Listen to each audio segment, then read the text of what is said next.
Bonjour, Fabien Expili, votre professeur de marketing chez DigiSchool. Nous allons aujourd'hui voir le modèle Pestel.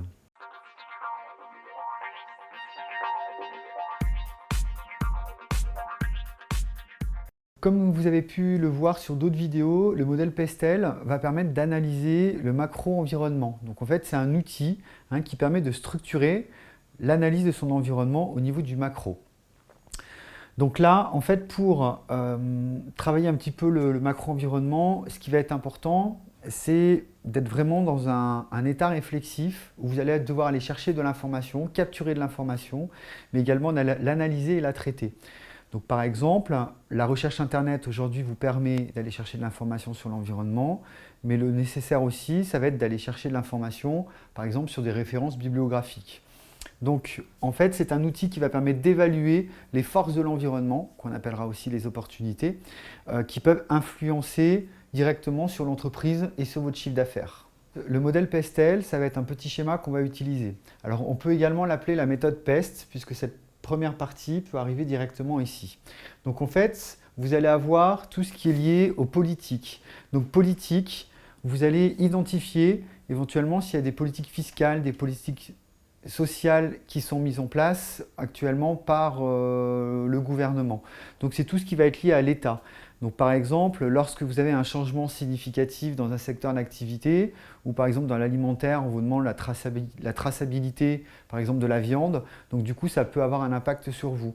Par exemple dans la restauration, quand on vous demande aujourd'hui d'avoir au moins une personne formée aux règles d'hygiène, ça va avoir un impact sur vous et sur votre chiffre d'affaires, mais également sur vos charges. Ensuite, on va voir l'économique. Donc l'économique, c'est-à-dire est-ce qu'il y a une évolution du PIB? Est-ce qu'on a une augmentation du pouvoir d'achat? Est-ce que par exemple le français, il achète actuellement beaucoup? Est-ce qu'il n'achète pas? Est-ce que les tendances sont plutôt moroses? Donc là, en fait, vous allez réellement faire une analyse pour voir par exemple dans un secteur d'activité si le consommateur a un cycle d'achat qui est plutôt élevé. Ensuite, vous allez avoir tout ce qui est sociologique, ou qu'on appellera également socioculturel. Donc là, ça va être lié à l'évolution des mœurs.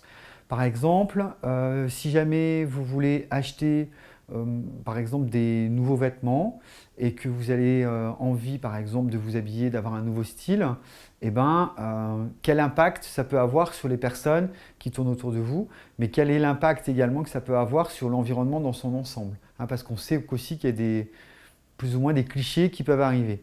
Donc en fait, cet élément-là, le sociologique, est très important pour voir comment on va évoluer. Ensuite, le technologique, donc c'est tout ce qui va être lié aux nouvelles découvertes, aux machines que l'on va utiliser. Est-ce qu'aujourd'hui, on peut faire des économies d'échelle qui sont importantes et qui peuvent nous permettre du coup de gagner en efficacité. Ensuite, on va voir toute la partie écologique. Donc par exemple, est-ce qu'on peut très bien avoir par exemple des imprimantes aujourd'hui qui vont utiliser je sais pas, des techniques un petit peu différentes qui permettent de faire attention à l'environnement. Et ensuite, on va voir le légal. Donc toute la partie légale, ça va être lié par exemple au droit du travail. Est-ce qu'on a des choses qui bougent? Est-ce qu'il y a des procédures qui doivent être mises en place pour pouvoir respecter la loi?